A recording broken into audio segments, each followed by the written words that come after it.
அனைவருக்கும் வணக்கம். பாரம்பரிய திருவள்ளுவர் குலவம்சம் பிரசன்ன ஜோதிடர் சுப மாரிமுத்து திருப்பூரிலிருந்து இந்த பதிவு உங்களுக்காக. ஐயா வணக்கங்க ஐயா. வணக்கம் ஐயா. ஐயா இப்போது மக்கள் சார்பாக ஒரு கேள்வி இன்றைக்கி நான் கேட்கலான் இருக்கேன். கேளுங்க ஐயா. ஐயா, அதாவது இந்த ஜாதகத்தில் முடக்கு இருக்கு, ஜாதகத்தையும் முடக்கிருச்சு, கண்டிப்பாக அதனால் வாழ்க்கையில் நிறைய பிரச்சனைகள் அப்படின்னு சொல்லி நிறைய பேர் கேட்குறாங்க. கண்டிப்பாங்க ஐயா. இந்த முடக்குங்கிறது என்னங்க ஐயா? அதற்கும் கர்மாவுக்கு ஏதாவது சம்மந்தம் இருக்காங்க ஐயா? ரொம்ப பற்றி சொன்னீங்கன்னா ரொம்ப உதவியாக இருக்குங்க. நல்ல கேள்விங்க ஐயா. இந்த கர்மாவே முதல்ல எங்கேருந்து வருது அப்படிங்கிறது தான் இப்போ நம்ம சொல்ல போகிறோம். இதுவரைக்கும் எத்தனையோ கருத்துக்களெல்லாம் நீங்கள் இந்த உலகத்தில் கேட்டிருப்பீங்க. ஆனால் இந்த பதிவில் நீங்கள் பொறுமையோடு இந்த கருத்தை ஒரு இனிமையோடு நிதானமாக கேட்டிங்கன்னா உங்களுடைய ஊழ்வினை கர்மா எங்கிருந்து உருவாச்சு, இதனுடைய இந்த கர்மானால் நாம் என்ன கஷ்டப்படுறோம், நாம் இந்த பூமியில் பிறக்கிறதுக்கு என்ன வரம் வாங்கி வந்தோம், நம்ம பாவ புண்ணியமெல்லாம் ஜாதக கட்டத்தில் போய் எப்படி எடுக்கிறது, நம்மளுடைய தோஷம்னு சொல்கிறோமே அந்த தோஷம் எப்படி கிரியேட் ஆகுது, நம்ம இந்த பூமியில் பிறக்கும்போது கொண்டு வந்த கர்மாவா, இல்லை கடவுளே நம்மளுக்கு ஒரு தண்டனையாக கொடுத்த கர்மாவா, இல்லை நம்ம இந்த பூமிக்கு வந்ததுக்கு அப்புறம் செய்த கர்மாவா, இது எல்லாத்தையுமே நம்ம பொறுமையாக கேட்கணும்னா கண்டிப்பாக இந்த பதிவை நீங்கள் பொறுமையோடு கேளுங்க. உங்களுக்கு இதில் ஒரு பெரிய ஒரு ரகசியம் ஒன்று அடங்கியிருக்குது.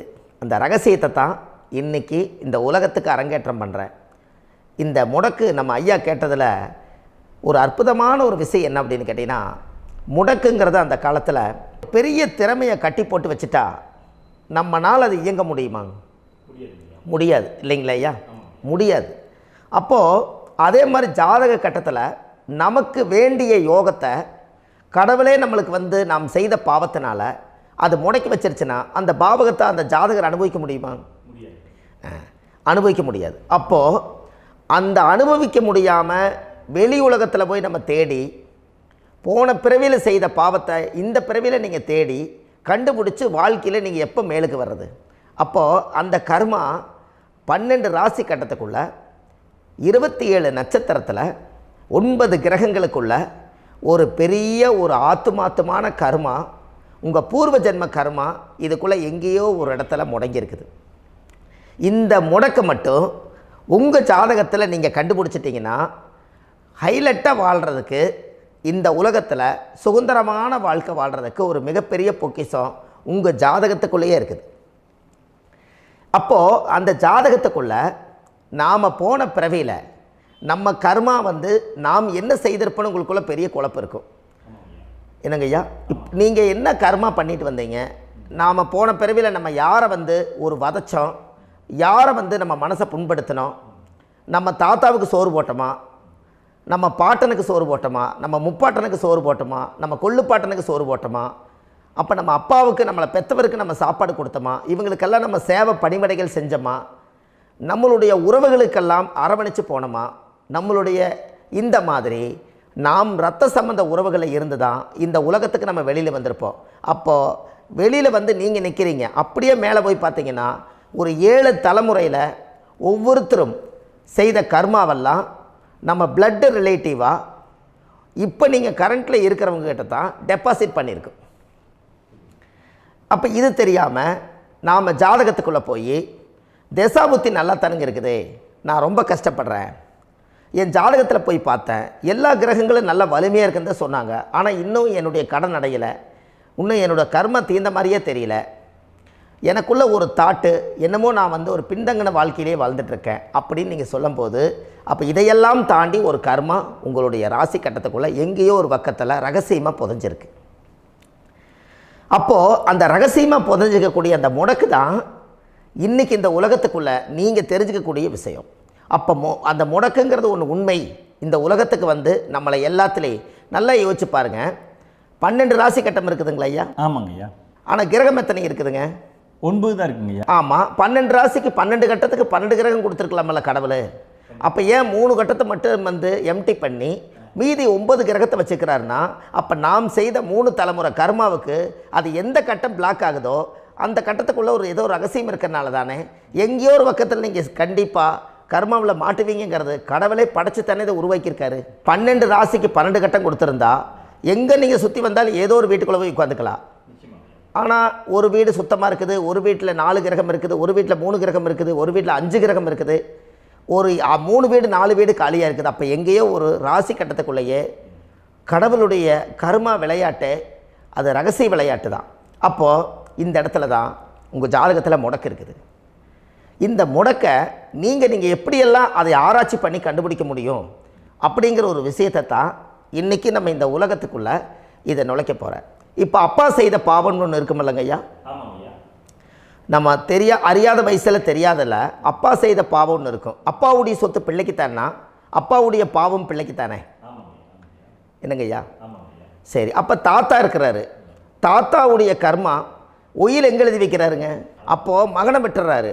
அப்போ தாத்தா மாதிரியே முகம் இருக்குது, தாத்தா மாதிரியே அவருடைய நடை உடை பாவனை இருக்குது, அவர் தாத்தாவுடைய ஜீனு தான் அப்படின்னு இவர் சொல்லும்போது, அப்போ தாத்தாவுடைய சொத்து பேரனுக்கு சொந்தம்னா தாத்தாவுடைய பாவம் எங்கே போகுங்க?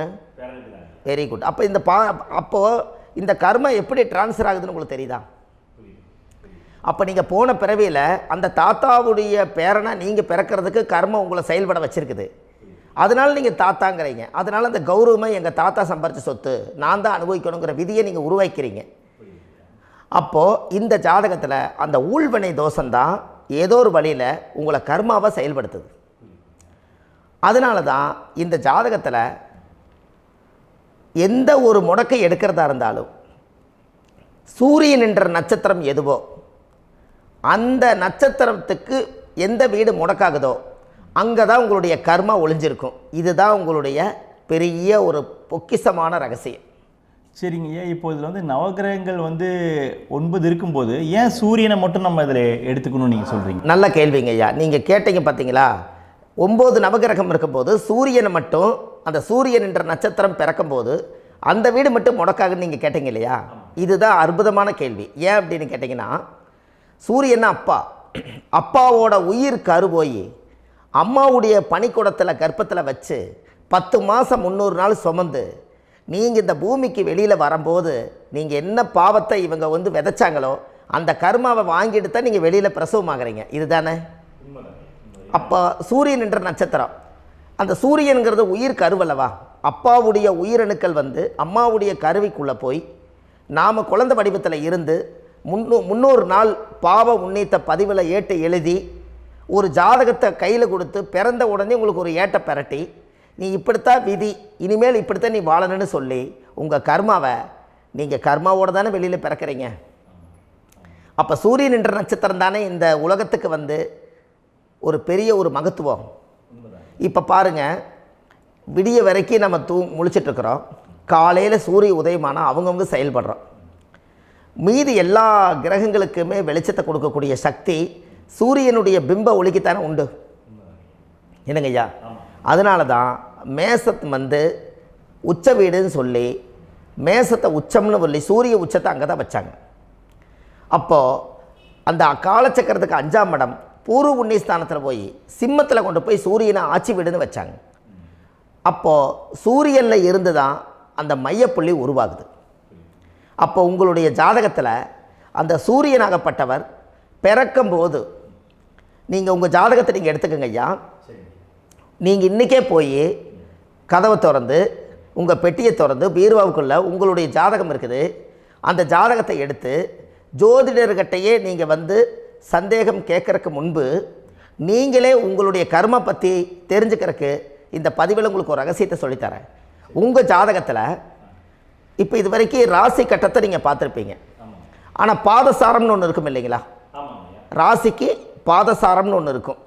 சூரியன் என்ன நட்சத்திரத்தில் இருக்குது, சந்திரன் என்ன நட்சத்திரத்தில் இருக்குது, செவ்வாய் என்ன நட்சத்திரத்தில் இருக்குது, புதன் என்ன நட்சத்திர காலில் நிற்குது, இதெல்லாமே அந்த சாரம் இல்லாத ஜோதிடம் சோரம் போய்விடும். அதனால் அந்த சாரத்தில் நிற்கிது பார்த்தீங்களா கிரகம், அதில் இப்போ நீங்கள் உங்களுடைய ராசி கட்டத்தை ஓப்பன் பண்ணுங்கள்.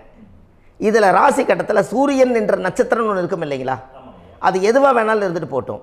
அந்த நட்சத்திரம் தான் நீங்கள் பிறக்கும்போது தாயுடைய கருவறைக்குள்ள கரு உருவான நட்சத்திரமே அதுதான். புரிஞ்சுங்களா ஐயா? பிறக்கும்போது நீங்கள் அந்த கருவுடைய நட்சத்திரம் அப்பா வந்து கருவை உருவாக்கி கர்மாவை விதைச்சது அந்த சூரியன் என்ற நட்சத்திரம் தான். அந்த வீட்டுக்கு தான் இந்த ராசி கட்டத்தில் உங்களுக்கு முடக்கு உருவாகுது. புரிஞ்சுங்களா ஐயா? அப்போது ஒரு ஜாதகத்தில் சூரியன் என்ற நட்சத்திரம் எதுவோ அதுதான் உங்களுடைய கர்மா நட்சத்திரம். இப்போ நம்ம பிறக்காதுக்கு முன்னாடி அப்பா கட்டத்தில் அந்த கர்மா டெபாசிட் ஆகிருக்கும். அதை ட்ரான்ஸ்ஃபர் எப்படி பண்ணுறாரு?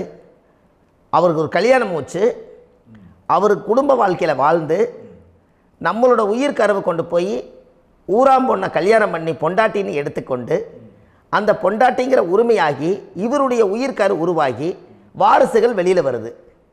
அதானங்க ஐயா? அப்போது அந்த சூரியன் என்ற நட்சத்திரம் தான் இந்த உலகத்தில் ஒரு பிரம்மாண்டமான நட்சத்திரம். இந்த நட்சத்திரம் உங்கள் மனசுக்குள்ளே ஏதாவது இருந்துச்சுன்னா உங்கள் வீட்டில் ஏதாவது ஒரு நல்ல விஷயங்கள் நீங்கள் பண்ணுறதா இருந்தால் அந்த கர்மா நட்சத்திரம் சூரியனுடைய நட்சத்திரம் இருக்குது பார்த்தீங்களா, அந்த நட்சத்திரத்தில் எந்த ஒரு சேவைகளும் செய்யக்கூடாது. அதுதான் கர்மா. அதை போய் நீங்கள் ஆக்டிவேட் பண்ணி விட்டீங்கன்னா அது முன்னோர்களை வந்து நீங்கள் வந்து தொந்தரவு பண்ண மாதிரி. அந்த கர்ம நட்சத்திரம் தான் உங்கள் வாழ்க்கையில் அது புதஞ்சிருக்கிறதா.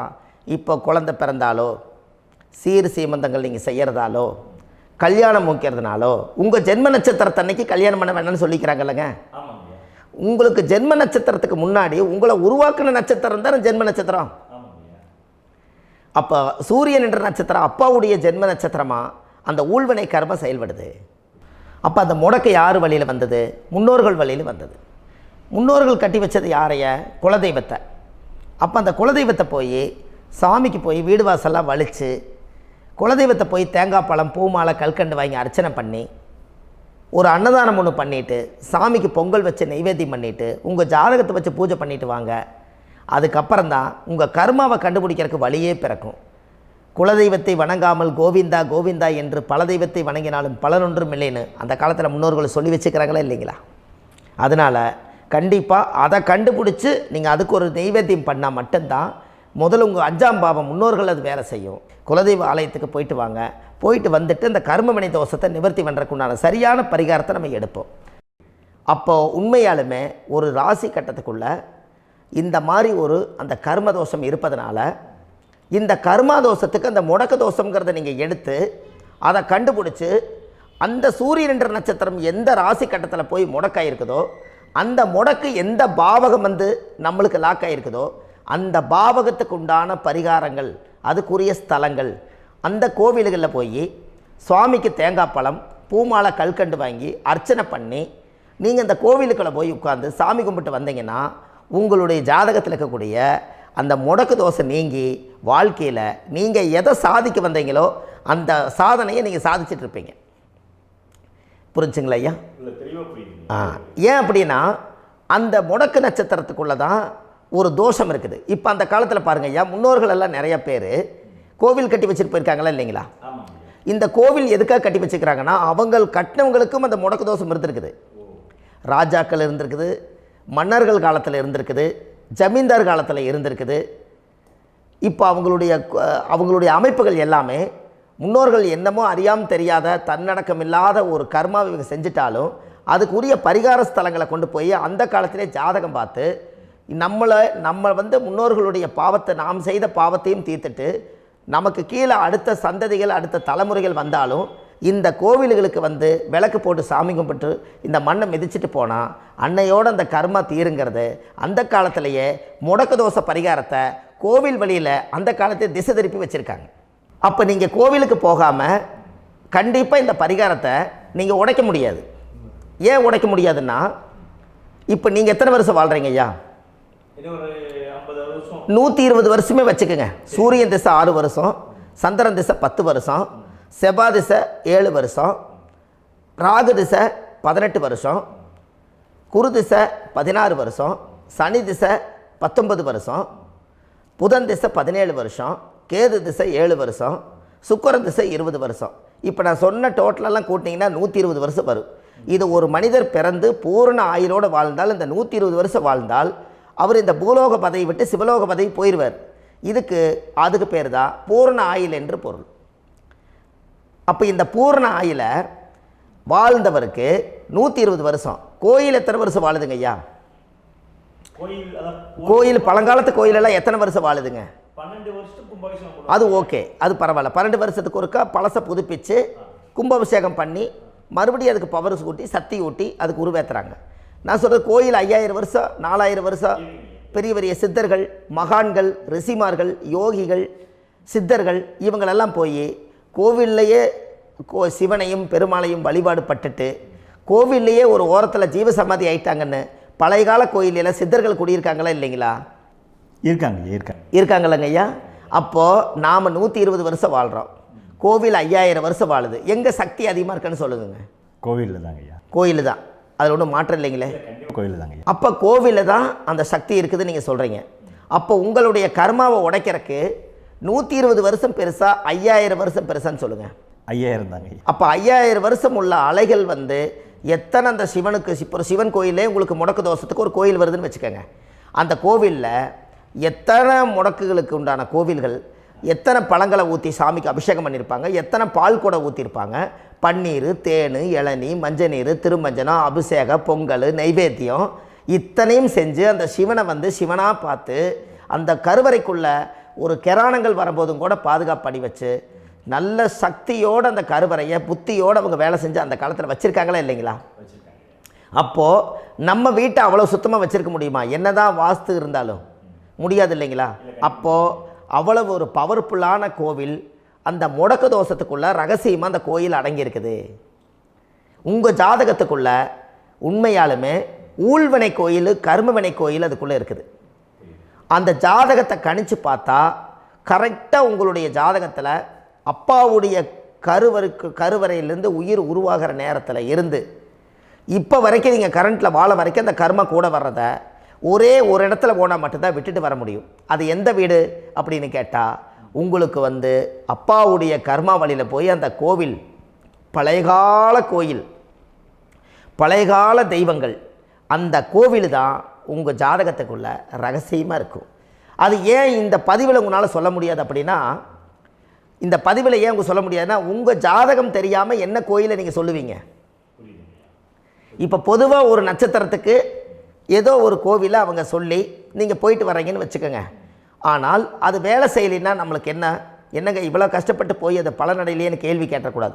உங்கள் ஜாதகத்தை நீங்கள் கொண்டாங்க, உங்கள் டேட் ஆஃப் பர்த் டயத்தை போட்டு ஜாதகத்தை கணிச்சு நீங்கள் சூரியன் என்ற நட்சத்திரத்துக்கு உங்களுடைய கர்மவினை கோவில் யார், உங்களுடைய முடக்கு யார், ஊழ்வனை தோஷத்துக்கு உண்டானவர் யார், தாய் வழி கர்மா யார், தந்தை வழி கர்மா எது, நீங்கள் பிறக்கும்போது வந்த கர்மா என்ன, இது எல்லாம் கணிக்காமல் பொதுவாக ஒரு கோயிலில் போய் நீங்கள் பாட்டுக்கு சாமி கும்பிட்டு வந்தால் பலன் எப்படி கிடைக்கும்?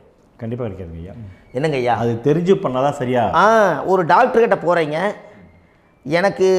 என்னை அப்படியே ஸ்கேன் பண்ணி ஒரே ஒரு மாத்திரை கொடுங்கன்னு கேட்டால் டாக்டர் கொடுப்பாருங்களா? அவர் என்ன பிரச்சனை இருக்குதோ அதை முதல்ல கண்டுபிடிச்சி ஸ்கேன் பண்ணி பார்த்து ரிப்போர்ட் எடுத்து அது மூலியமாக தான் கொஞ்சம் எடுத்து ஐயா உங்களுக்கு இந்த பிரச்சனை, இதுக்கு தீர்வுக்கு இதுக்குண்டான மெடிசன், இது இப்படித்தான் சாப்பிடணும்னு அது முறையாக சொல்லி அந்த உயிர் வாழ வைக்கிறாரு டாக்டர். அவர் ஒரு தெய்வ வடிவத்தில். கரெக்டுங்களா ஐயா? அப்போ உங்களோட கர்மா எங்கே செயல்படுது அப்படின்னா, இந்த முடக்க நீங்கள் இந்த பதிவில் தெரிஞ்சுக்கங்க. அதுக்குரிய நட்சத்திரம் என்னன்னு தெரிஞ்சு வச்சுங்க. உங்கள் ஜாதகத்தில் சூரியன் என்ற நட்சத்திரத்தை எடுத்துக்கங்க. அந்த வீட்டுக்கு முடக்க இந்த பதிவில் எந்த வீடு லாக் ஆகிருக்குதுங்கிறத நான் உங்களுக்கு இந்த வீட்டில் சொல்கிறேன். அந்த வீட்டு நீங்கள் பாருங்கள், உங்களுடைய லக்கணத்துக்கு அது எந்த வீடு. இப்போ லக்கணத்துக்கு ஒரு 7வது வீடுன்னே வச்சுக்கோங்க. அப்போ லக்கணத்துக்கு 7வது வீடே முடக்கு. அப்படி ஒரு முடக்கு ஆகிப்போச்சுன்னா ஒரு ஜாதகத்தில் லக்கணம் தான் 1, 7ஆம் இடம்ங்கிறது மனைவி ஸ்தானம். ஒரு ஆணுடைய ஜாதகத்துக்கு 7ஆம் இடம் தான் மனைவி. அவருக்கு நல்ல மனைவி அமையாமல் ஆடம்பரம் இருந்தும் வீடு அரண்மனை மாதிரி இருந்தும் அந்த மனைவியை ஒரு சந்தோஷமாக அவர் அனுபவிக்க முடியாது. புரிஞ்சுங்களா ஐயா? சந்தோஷமாக அனுபவிக்க முடியாது. ஏன் அப்படி? 7ஆம் இடத்துல தான் அவரோட கர்மா உட்கார்ந்துருக்குது. கரெக்டாக சொன்னீங்க. 7ஆம் இடத்துல தான் அந்த கர்மா உட்கார்ந்துருக்குது. அப்போ அந்த 7ஆம் இடத்துல இருக்கக்கூடிய அந்த கர்மா போன பிறவியில் நீ மனைவிக்கு சோறு போடாமல் மனைவியை கட்டி வச்சு அடிக்கிறதும், மனைவியை துன்புறுத்துறதும், அந்த மனைவி இருக்கவே இன்னொரு வாழ்க்கைக்குள்ளே போகிறதும், இங்கே வாழ வேண்டிய தாம்பத்திய சந்தோஷத்தை கொண்டு போய் இன்னொரு இடத்துல கொடுக்கறதும், தெரிஞ்சிருந்தே நம்மளுடைய மனசுக்குள்ளே திருடுத்தனமாக வாழ்கிறதும், இது எல்லா கர்மாவும் போன பிறவியில் நாம் செய்த ஊழ்வினை கர்மா தான் உங்கள் ஜாதகத்தில் 7ஆம் இடம் முடக்கு. அப்போ அந்த 7ஆம் இடம் முடக்கா இருந்துச்சுன்னா கண்டிப்பாக உங்கள் ஜாதகத்தில் நீங்கள் என்ன அனுபவிச்சிட முடியும்? நல்ல நண்பர்கள் கிடைக்க மாட்டாங்க, நல்ல ஒரு பார்ட்னர்ஷிப் அமையாது, நல்ல ஒரு நட்பு வட்டங்களில் எதையும் அனுபவிக்க விடாது, ஒரு அங்கீகாரமான உறவுகளில் போய் நம்ம ஸ்ட்ராங்காக நிற்க முடியாது. 7ஆம் இடம் என்பது தாம்பத்திய வாழ்க்கை, பூர்த்தி இல்லாத வாழ்க்கையாக இருக்கும். இப்படியெல்லாம் அந்த ஜாதகத்தில் ஒரு பொதுவாக ஒரு ஜாதகத்தில் 7ஆம் பாவம் முடக்காயிட்டால் இந்த கர்மாவை அவர் அனுபவிச்சுக்கிட்டே இருப்பார். இது எப்போத்தான் அதுக்கு ஒரு தீர்வு வேணுங்கய்யா? அந்த கோயில் எதுன்னு நீங்கள் கரெக்டாக சொன்னீங்க. இப்போ இது மனிதனால் செயல்படுது. மனிதர்கள் தான் கோயிலை கட்டி வச்சாங்க. தெய்வத்தை விட ஒரு காலத்தில் மனிதர்களுக்கு மகிமை ஜாஸ்தி. ஏன்னா சாதாரண ஒரு மண் பூமியாக இருந்த இடத்த மனிதர்கள் தான் கோயில் கட்டி ஒரு மகிமைப்படுத்தி புண்ணியம் பண்ணி வச்சாங்க. மனிதர்களுக்கு சக்தி அதிகம்தான், ஆனால் பிரபஞ்சத்துக்கு அதை விட சக்தி அதிகம் அல்லவா? ஐயா, நீங்கள் கோவிலுக்கு போய் அந்த கர்மா உடைக்கிறதுக்கு கோவிலில் சக்தி இருக்குது, ரைட்டு. ஆனால் நம்ம வீட்டுக்கும் கோயிலுக்கும் ஒரு மிகப்பெரிய தொடர்பு என்னென்னா, அந்த கோயில் கட்டுறவங்க எல்லாமே பழைய காலத்து கோயிலெல்லாம் பாருங்கள், பஞ்சபூதத்தை வச்சு கட்டியிருப்பாங்க. பஞ்சபூதத்தை வச்சு தான் கட்டுவாங்க கோயில். அது உங்களுக்கு தெரியணும் இல்லைங்களா? பஞ்சபூதம்னா நீர், நெருப்பு, காற்று, பூமி, ஆகாயம். இந்த பஞ்சபூதத்தினுடைய சக்திகள் எல்லாம் ஒரே நேர்கோட்டுக்கு என்னைக்கு வருதோ அன்னைக்கு தான் அந்த கோவிலுடைய பாலக்கால் போட்டு 1000-2000 வருஷம் நிலச்சி நிற்கிறது. காரணம், இந்த பிரபஞ்சத்தில் பஞ்சபூதம் எப்படி நிலச்சி நிற்குதோ அதுபோல் 5000 வருஷம் நிற்கிறதுக்கு அந்த பஞ்சபூத சக்தி வச்சு தான் சாமி சிலையை பிரதிஷ்டை பண்ணி வச்சுருப்பாங்க. அதனால தான் இந்த கோயில்கள் எல்லாம் 5000 வருஷமாயும் எத்தனையோ கிராணங்களை எல்லாம் தப்பிச்சிருக்கிறதுக்கு காரணம். அப்பேற்பட்ட புண்ணிய ஸ்தலம் உங்களுக்கு எதுன்னு தெரியணும் அல்லவா? என்னங்கய்யா? அப்பேற்பட்ட புண்ணிய ஸ்தலம் உங்களுக்கு எதுன்னு தெரிஞ்சால் தானே நீங்கள் போய் செய்ய முடியும், இல்லாட்டி கண்டிப்பாக தெரியாது. அப்போ இந்த முடக்கு தோஷத்தை கடவுள்கிட்ட கொண்டு போய் ஒப்படைக்கணும். நாம் பிறக்கும் போது கொண்டு வந்த கர்மாவை நாம் இருக்கும் காலத்தில் கொண்டு போய் இந்த கர்மாவை சுத்தப்படுத்தி, நீங்கள் பாவ ஆத்மாவை இந்த பூமியில் பிறந்து பூலோகத்தில் எல்லா புண்ணியத்தையும் செஞ்சுட்டு இந்த பூலோகத்தை விட்டு நீங்கள் போகும்போது புனித ஆத்மாவாக போகணுன்னா உங்கள் கர்மாவை கொண்டுட்டு போகாதீங்க, கர்மாவை நிவர்த்தி செய்யுங்க. என்னங்கய்யா? அப்போ கர்மாவை சுத்தப்படுத்துங்க. கர்மாவை சுத்தப்படுத்திட்டு உங்களுக்கு பிறக்கிற குழந்தைகளுக்கு அந்த கர்மாவை டிரான்ஸ்ஃபர் பண்ணாமல் உங்களோட நில் பண்ணுங்க. ஒரு உதாரணம் சொல்லட்டுங்களா ஐயா? ஒரு காந்தம் ஒன்று இருக்குது இல்லைங்களா? ஒரு காந்தம்ங்கிறது ஒரு தாத்தாவாக வச்சுக்கோங்க. ஒரு இரும்பை கொண்டு போய் வச்சா ஒட்டு மோட்டாதா? அப்போ ஒட்டுனோடனே காந்தம்ங்கிறது தாத்தா, அவருக்கு பிறந்த வாரிசுக்கு அந்த கர்ம டிரான்ஸ்ஃபர் ஆயிருமா? சரி, இன்னொரு இரும்பை கொண்டு போய் வைங்க, ஒட்டு மோட்டாதா? அப்போ அது பேரனுக்கு வைங்க, பேரனுக்கு வந்துருச்சு அந்த கர்மா. இன்னொரு இரும்பை கொண்டு போய் வைங்க, அந்த காந்தத்துக்கு நேர் இன்னொன்று வைங்க, ஒட்டு மோட்டாதா? அப்போ அதை கொண்டு போய் நம்ம கொள்ளு பேரனுக்கு வைங்க. இப்படியே டிரான்ஸ்ஃபர் ஆகி தலைமுறையாக இந்த கர்மா தொடர்ந்துக்கிட்டே இருக்குது. இந்த இடத்துல கொண்டு போய் காந்தத்துக்கு இரும்பு ஒட்டிகிட்டே இருக்குதுல்ல, இந்த இடத்துல ஒரு மரக்கட்டை செஞ்சு கொண்டு போய் கரெக்டாக வச்சுக்கினே போட்டுமா? அந்த மரக்கட்டையை கொண்டு போய் வைக்கிறவர் யார்? மரக்கட்டை வச்சுட்டு அடுத்த வாரிசு புனிதமாக பிறந்துட்டு அந்த மேலே இருக்கிற கர்மாலாம் இந்த அடுத்த இதுக்கு வராதில்ல. இதுதாங்க ஐயா கர்மா. தொடர்ந்து வரக்கூடிய கர்மாவை அதை நில் பண்ணணுங்கிறதுக்கு பேர் தான் இந்த உதாரணத்தை சொன்னவங்களுக்கு. அப்போ நாம் இந்த பூலோகத்தில் நம்ம ஒரு தாயுடைய கருவறையில் இருந்து தொப்புள் கொடி அறுக்கும் நேரம் நாம் என்ன கர்மாவை வாங்கி வந்திருந்தாலும் அதையெல்லாம் ஆராய்ச்சி செய்து ஜாதகத்தில் முழுமையாக கண்டுபிடிச்சி ஒரு காலம் இல்லைனாலும் ஒரு காலம் நம்ம நல்லா இருக்கிறதுக்காக, நம்ம வாரிசுகள் எல்லாம் நலமடைஞ்சு வளமடைஞ்சு வர்றதுக்காக இந்த கர்மா தோஷத்தை கரெக்டாக கண்டுபிடிச்சி சரியான கோவிலுக்கு போய் நீங்கள் கர்மாவை நிவர்த்தி பண்ணி அங்கே பூஜை புனஸ்தானங்கள், சகசரநாம பூஜைகள், ஓமங்கள், வழிபாடுகள் இதெல்லாம் நீங்கள் செஞ்சு உங்களுடைய பாவத்தை எல்லாம் கழித்து உங்கள் ஜாதகத்தவே யோகமாக மாற்ற முடியும். கண்டிப்பாக மாற்ற முடியும். ஏன்னா நம்ம யாரை நம்பி செய்கிறோம்? சரியான கடவுள்கிட்ட வழிகாமிக்க போகிறோம். அப்போ கடவுள் பொய்யாயிருவாரா? ஐயா நம்ம அதாவது அந்த காலத்தை சொல்லுவாங்க, சத்தியுள்ள சாமி கும்பிட்டு புத்தி உள்ள உள்ளே பெக்கணும்னு சொன்னாங்க. 16 வதபதன்னு பெக்கலை, எல்லாம் அறிவோடு பெற்றாங்க. அதனால் எல்லாமே தாய் தந்தைகள் பேச்சை கேட்டாங்க. அன்றைக்கி எல்லாருமே தாய் தந்தைகளுக்கு தூணாக நின்னாங்க.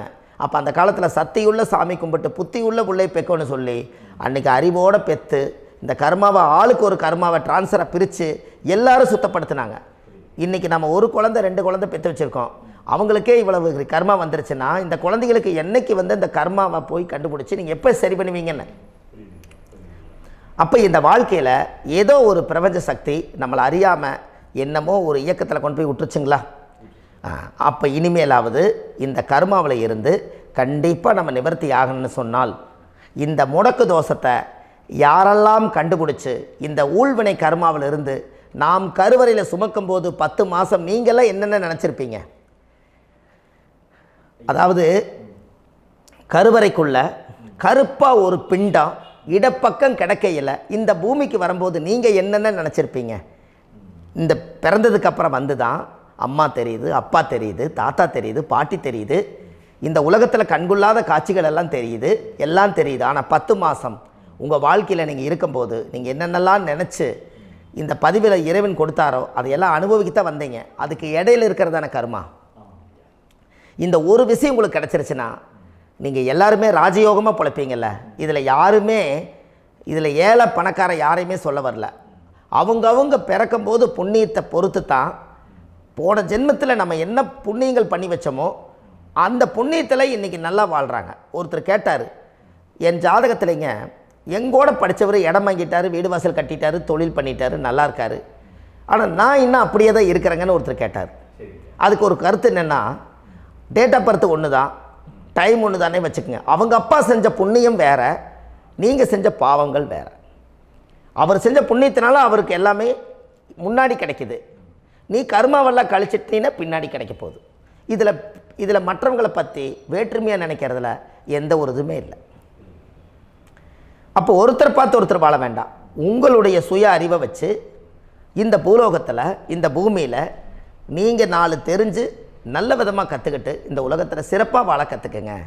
அதுக்கு அந்த ஊழ்வினை தோஷத்தை கண்டுபிடிங்க. உங்களுக்குன்னு ஒரு முடக்கு இருக்குதுங்கிறத இன்றைக்கி நீங்கள் எழுதி வைங்க. அதை எப்படியாவது கண்டுபிடிங்க, அதை தேடுங்க. ஒரு முறை நீங்கள் ஜாதகத்தை கொண்டு வாங்க. அந்த ஜாதகத்தை கொண்டு வந்து உங்கள் பாவகத்தில் எத்தனாம் பாவம் முடக்காயிருக்குதுன்னு பாருங்கள். அந்த பாவகம் முடக்காயிருச்சுன்னா உங்கள் வாழ்க்கையில் அதிலிருந்து உங்களால் வெளியில் வரவே முடியாது, கண்டிப்பாக வர முடியாது. அதை நீங்கள் கண்டுபிடிச்சா மட்டும்தான் நீங்கள் மேலே வர முடியும். ஏன்னா நிறைய பரிகாரங்கள், பூஜைகள், யாகங்கள், ஓமங்கள் எல்லாம் செய்து வச்சும் கூட அந்த கர்மவினைக்கு உண்டான கோவிலுக்கு போய் அந்த 5000 வருஷ பழமை வாய்ந்த தெய்வத்துக்கிட்ட போய் நீங்கள் முறையிட்டு விளக்கு போட்டு உங்கள் கர்மத்தை எல்லாம் நான் நீ தான் தீர்த்து கொடுக்கணும்னு சொல்லி நம்பிக்கையோடு நீங்கள் போய் அந்த சரணாகதி அடையிறீங்க பாருங்கள், அங்கே தான் உங்கள் கர்மாவை எடுத்து விடுறாரு. அப்போ இந்த ரகசியம் உங்களுக்கு வேணுமல்லவா?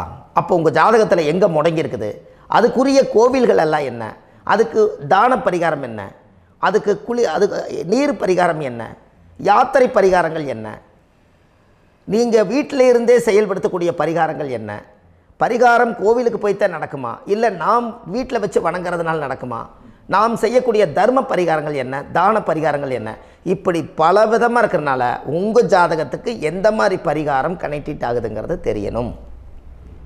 இது தெரியாமல் கண்டிப்பாக உங்களால் செயல்படுத்துறது ரொம்ப கஷ்டம். இதனால் இதை நீங்கள் தெரிஞ்சுக்கணும்னா இப்போ நம்ம பாருங்கள், நீங்கள் அந்த தெரிஞ்சுக்கிட்டாலே உங்கள் வாழ்க்கையில் ஒரு டைம் தான் நீங்கள் தெரிஞ்சுக்க போகிறீங்க. உங்களுடைய கர்மா என்ன, நீங்கள் எங்கே செயல்பட்டு போயிட்டுருக்கிறீங்க, உங்கள் போகிற பாதை சரியா இல்லை அந்த பாதையில் முள்ளு கல் இருக்குதா, இது எல்லாம் உங்களுக்கு தெரியலனா இந்த முடக்கை கண்டுபிடிக்கக்கூடிய சக்தி வாய்ந்த இந்த கர்மாவை நிவர்த்தி பண்ணுறதுக்கு வழிகள் இருக்குது. அதனால் நீங்கள் கண்டிப்பாக இந்த முடக்கை தெரிஞ்சுக்கணும். இந்த முடக்கு ராசினா என்ன உண்மையாலுமே உங்கள் வாழ்க்கையில் நீங்கள் தெரிஞ்சு இனிமேல் உங்கள் வாழ்க்கையில் இதுவரையிலும் கர்மாவுக்குள்ளேயே கஷ்டப்பட்டீங்க, வழி தெரியாமல் கண்ணை கட்டி காட்டில் விட்ட மாதிரி இருந்தீங்க. இனி அப்படி இருக்க வேண்டாம். உங்கள் ஜாதகத்தில் 12 ராசி கட்டத்தில் 9 கிரகம் போகும், மீனி 3 கிரகம், 3 கட்டம் உங்களுக்கு எங்கேயோ ஒரு பக்கத்தில் 3 கட்டம் எம்டியாக தான் இருக்கும். கரெக்டுங்களா? அது இல்லாமல் ஒரு ஜாதகம் பிறக்காது. ஏன்னா 9 கிரகத்துக்கு 9 கணக்கு போட்டால் 3 கட்டம் எம்டியாக தான் நிற்குது. அந்த கட்டத்துக்குள்ளே எந்த நட்சத்திரத்தில், எந்த சாரத்தில், எத்தனாவது டிகிரியில், எத்தனாவது பாதசாரத்தில், எத்தனை வெகுளையில், எத்தனை செகண்டுக்குள்ளே இந்த கர்மா உள்ளே புகுந்து உங்களை செயல்படுத்துதுங்கிறத கண்டிப்பாக உங்கள் ஜாதகத்தை கொடுங்க. பார்த்து இந்த விஷயத்தை சொல்கிறேன், நீங்கள் அந்த இடத்துக்கு போய் நிவர்த்தி பண்ணிவிட்டு உங்கள் வாழ்க்கையில் கொஞ்சம் காலம் வாழ போகிறீங்க. பாருங்கள், பிறந்ததுலேருந்து 20 வருஷத்துக்குள்ளே இளமையாக வாழ்கிறீங்க, குழந்தையாக வாழ்கிறீங்க. 20லேருந்து 40 வயசுக்குள்ளே தான் உங்களுக்கு ஒரு பொண்ணை பார்த்து கல்யாணம் பண்ணி ஒரு கரு உருவாக்குறீங்க. அதுக்கப்புறம் 40லேருந்து 60க்குள்ளே குழந்தை பெற்று கடமை முடிச்சிடுறீங்க. 60 வயசுக்கு மேலே ரிட்டையர்ட் ஆகிடுறீங்க. இந்த 20க்கும் 60க்கும் இல்லாத 20லேருந்து இந்த 40 வயசுக்குள்ளே உங்களோட தேடல் என்னவோ அது வாழ வேண்டிய சுகபோகமான வாழ்க்கை எல்லாமே அந்த 40க்குள்ளே தான் இருக்குது. இந்த 40க்குள்ளே இருக்கக்கூடிய வாழ்க்கையை இந்த கர்மா தெரியாமல் காலத்தை வீணாக்க வேண்டாம். வாழ வேண்டிய வயசில் நீங்கள் வாழணும். அதுக்குரிய கர்மாவை நீங்கள் சுத்தப்படுத்துங்க. எப்படியெல்லாம் நீங்கள் சந்தோஷமாக வாழ்கிறீங்கன்னு எனக்கு ஒரு தகவல் கொடுங்க. வேறு லெவலில் நீங்கள் இருப்பீங்க. கண்டிப்பாக இந்த பதிவில் உங்களுக்கு நான் இந்த விஷயத்தை கொடுக்க போகிறேன். இந்த முடக்கு நட்சத்திரங்கள் என்ன அப்படிங்கிறத இந்த பதிவில் நீங்கள் ஒரு நோட் ஒன்று எடுத்துக்கோங்க, குறித்து வச்சுக்கோங்க. இதில் இருந்து அவங்கவுங்களுக்கு முடக்கு நட்சத்திரம் என்னங்கிறத இந்த பதிவில் நான் உங்களுக்கு கொடுக்குறேன். இந்த வீடு தான் அது முடக்குங்கிறத சொல்கிறேன். இதையெல்லாம் நீங்கள் தெரிஞ்சு உங்கள் ஜாதகத்தவே நீங்கள் முடக்கு எடுத்து கண்டிப்பாக உங்கள் வாழ்க்கையில் நீங்கள் நல்லா இருப்பீங்க. அதுக்கு ஒரு நோட் எடுத்து வச்சுக்கோங்க. இது வரைக்கும் கர்மாவை பற்றி நம்ம பேசினோம். உங்கள் ஜாதகத்தில் சூரியன் என்ற நட்சத்திரத்துக்கு தான் முடக்குன்னு சொன்னீங்களே, எந்த வீடுங்கிற ரகசியத்தை இன்றைக்கி நம்ம எல்லோரும் தெரிஞ்சுக்கலாமா? இத்தனை காலமாக நீங்கள் தெரிஞ்சுக்காத ஒரு ரகசியத்தை இன்றைக்கி உங்கள் ஜாதக கட்டத்தில் நீங்களே முடக்க கண்டுபிடிச்சி அதுக்குண்டான பலனை தேட போகிறீங்க. அந்த தேடல் தான் உங்களை கொண்டு போய் உட்கார வைக்க போகுது. ஒரு உதாரணம், உங்கள் ஜாதகத்தில் பாதசாரம் இருக்குது அல்லவா? அந்த பாதசாரத்தில் சூரியன் என்ற நட்சத்திரம், சூரியன் நின்ற நட்சத்திரம் பாதசாரத்தில் கரெக்டாக எடுங்க. சூரியன் என்ற நட்சத்திரம் உங்களுக்கு பூரட்டாதி நட்சத்திரத்தில் இருந்தால் கன்னி ராசி வீடு தான் முடக்கு ராசி. அப்போ உங்கள் வாழ்க்கையில் அந்த முடக்கு ராசியை கண்டுபிடிச்சி உங்கள் லக்னத்துக்கு அது எத்தனாம் பாவம் நீங்கள் தெரிஞ்சுக்கங்க. சூரியன் என்ற நட்சத்திரம் பூரட்டாதி நட்சத்திரமாக இருந்தால் அது கன்னி ராசி வீடு தான் முடக்கு ராசி. கண்டிப்பாக உங்கள் வாழ்க்கையில் உங்கள் லக்னத்துக்கு அது எத்தனாம் பாவகமோ அந்த பாவகத்தை நீங்கள் அனுபவிச்சுட்டு இருக்க முடியாது. அங்கே தான் உங்களுக்கு கர்மா ஒளிஞ்சிருக்கும்.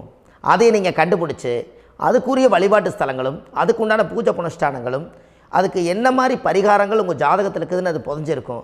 அதையெல்லாம் கண்டுபிடிச்சி அந்த கர்மாவை நீங்கள் சுத்தப்படுத்தியாச்சுன்னா கண்டிப்பாக உங்கள் வாழ்க்கை ரொம்ப நல்லாயிருக்கும். பிறப்பே வாழ்க்கையில் ஒரு சரித்திரத்தை உருவாக்குறதுக்கு தான். உத்திரட்டாதி நட்சத்திரத்தை பற்றி அடுத்த பதிவில் பார்ப்போம். நம்ம ஆன்லைன்லேயே ஜாதகம் பார்க்குறோம். உங்கள் date of birth time place கொடுத்தீங்கன்னா போதும், உங்களுக்கு ஜாதகத்தை கணிச்சு ஃபோன்லேயே உங்களுக்கு கர்ம ராசி கண்டுபிடிச்சி உங்களுக்கு உண்டான கர்ம பரிகாரத்தை சொல்லி உங்கள் வாழ்க்கையில் ஒரு வெளிச்சத்தை கொண்டு வர்றதுக்கு என்றைக்கும் உங்களுக்கு உறுதுணையாக இருப்பேன். நீங்கள் கண்டிப்பாக இந்த பதிவுகள் எல்லாம் இது உங்களுக்காகத்தான். இது அதிகாலை நேரத்தில் பிரம்ம முகூர்த்தத்தில் இந்த பதிவை உங்களுக்கு முழுமையாக சமர்ப்பணம் பண்ணுறேன்.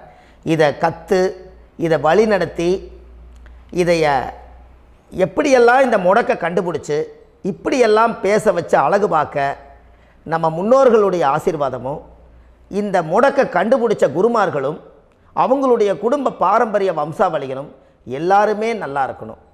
அதுக்காக இந்த நேரத்தில் நான் அடியேன் சுப மாரிமுத்தாக இருந்து திருப்பூர்லேருந்து இந்த பதிவை உங்களுக்கு நான் கொடுக்குறேன். கண்டிப்பாக இந்த முடக்கு கோயிலுக்கு இந்த முடக்கு தோஷத்துக்கு உண்மையான பரிகாரங்கள், எளிமையான பரிகாரங்கள் நீங்களே வாழ்க்கையில் செஞ்சு ஆதிகால பரிகாரங்கள் உங்கள் மனசுக்குள்ளே இருக்குது. அதை செயல்படுத்தினா மட்டும் போதும், வாழ்க்கை எங்கேயோ போயிடும். கண்டிப்பாக ஒரு முறை உங்கள் ஜாதகத்தை அனுப்பி வைங்க, உங்களுக்கு நான் பார்த்து பலன் சொல்கிறேன். இன்றைக்கி நான் கொடுத்த பதிவுகள் எல்லாம் உங்களுக்கு ரொம்ப பயனுள்ளதாக இருந்திருக்கும். உங்களுக்கு இது வரைக்கும் எத்தனையோ கர்ம வினைகளை பற்றி தெரியாமல் இருந்திருப்பீங்க. இந்த பதிவில் நிறைய கேட்டு தெரிஞ்சுக்கிட்டீங்க. இதெல்லாம் வாழ்க்கையில் ரொம்ப முக்கியமான பரிகாரங்கள், எளிமையான பரிகாரங்கள். நேராக நீங்கள் கடவுளைத்தான் கெட்டியாக பிடிக்க போகிறீங்க. அந்த பரிகாரங்கள் எல்லாம் செஞ்சு அதிகாரமாக வாழ்ந்து இந்த பூலோகத்தில் நல்ல சிறப்பாக வாழ்கிறதுக்கு இந்த பரிகாரம் உங்களுக்கு ரொம்ப யூஸ்ஃபுல்லாக இருக்கும். கண்டிப்பாக இந்த பதிவை செய்யுங்க. நம்ம பாரம்பரிய திருவள்ளுவர் குல வம்சம் பிரசன்ன ஜோதிடர் சுப மாரிமுத்து, திருப்பூரில் இருக்கேன். 30 ஆண்டு காலமாக நம்ம ஜோதிடம் பார்த்து கொண்டிருக்கிறோம். இவ்வளவு காலமாக எத்தனையோ ஆயிரக்கணக்கான மக்களுக்கு நம்ம ஜோதிடம் பார்த்து வழிகாட்டி நிறைய மக்களுக்கு நிறைய சேவைகள் செஞ்சுருக்கேன். நிறைய கோயில் கட்டி வச்சுருக்கேன், கும்பாபிஷேகங்கள் பண்ணி வச்சுருக்கேன், அன்னதானங்கள் நிறையா பண்ணி வச்சுருக்கேன், புண்ணிய யாத்திரைகள் நிறைய போய் வந்திருக்கேன். மக்களுக்காகவே நான் உங்களுக்கு உழைக்க தயாராக இருக்கேன். இந்த ஜோதிடம் என்னுடைய ஒரு பாரம்பரியமாக என்னுடைய அப்பா தாத்தா முன்னோர்கள் இதெல்லாம் எங்களுடைய குலத்தொழில் இது. அதனால் நாங்கள் பாரம்பரியமாக திருவள்ளுவர் குல வம்சம். வள்ளுவர் வாக்குன்னு யூடியூப் சேனலில் போனீங்கன்னா 1000 பரிகாரங்கள் கொடுத்துருக்கேன். அதுவும் உங்களுக்கு ரொம்ப யூஸ்ஃபுல்லாக இருக்கும். வள்ளுவர் வாக்கு அப்படின்னு போடுங்க, அப்படி இல்லைன்னா சுப மாரிமுத்துன்னு போடுங்க. இதில் பரிகாரங்கள் நிறையா கொடுத்துருப்பேன். கண்டிப்பாக இதெல்லாம் நீங்கள் சந்தித்து நீங்கள் ஒரு சப்ஸ்கிரைப் பண்ணி வச்சுக்கோங்க. நான் போடக்கூடிய பதிவுகள் எல்லாமே உங்களுக்கு நோட்டிஃபிகேஷனை வந்துடும். அதனால் நீங்கள் ஒரு சப்ஸ்கிரைப் பண்ணி வச்சுக்கோங்க. தினமும் ஒரு தகவல் உங்களுக்கு கொடுத்துக்கிட்டே இருக்கேன். இதெல்லாமே உங்களுக்கு ஒரு பெரிய சந்தோஷமான நிகழ்ச்சிகள். என்றைக்கும் உங்களோட நான் வாழ்கிறேன். உங்களுடைய குடும்பத்தில் நான் ஒருத்தராக இருந்து குடும்ப ஜோதிடராக நான் இருப்பேன். கண்டிப்பாக ஆயுளுள்ள வரைக்கும் உங்களுக்காக இந்த ஜோதிடத்துக்கு உழைச்சி உங்கள் குடும்பத்தில் ஒருத்தராக நான் ஒரு ரத்த உறவில் நான் வந்து இந்த பூர்வ ஜென்மத்தில் உங்களுக்கு நான் கடமைப்பட்டிருக்கேன். கண்டிப்பாக அடுத்த பதிவில் உங்களை நான் சந்திக்கிறேன். வாழ்வது ஒரு முறை, வாழ்த்தட்டும் தலைமுறை. நன்றி, வணக்கம்.